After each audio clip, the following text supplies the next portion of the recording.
Welcome to the Slop Temple. We pray this video helps. You start by choosing a reputable VPN so Telegram traffic stays private. Install the provider's official app and sign in with your account. Once done, grant only necessary permissions. Don't enable extra location sharing unless the OS requires it.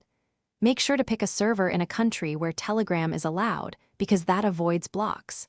Connect to that server now. You should see an active connection icon. These first steps establish the secure tunnel that Telegram will use.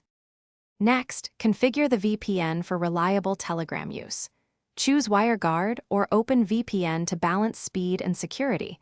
These reduce lag on calls and media. Enable the kill switch so if the VPN drops, Telegram won't leak your real IP. Turn on DNS leak protection to ensure name lookups go through the tunnel. If you prefer, set split tunneling to route only Telegram through the VPN. This saves bandwidth and keeps other apps on your regular connection. Test by sending a... Finally, connect the VPN and then open Telegram so it initializes over the tunnel. Verify that chats, media, and voice calls work. This confirms the route is clean. If Telegram can't log in, change to a different VPN server in another nearby country and try again. Sometimes a specific IP is blocked. Make sure to re-authenticate SMS or calls if prompted.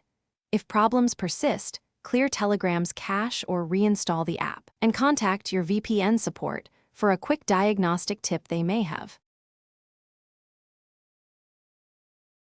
Thanks for watching. Consider subscribing if we helped you.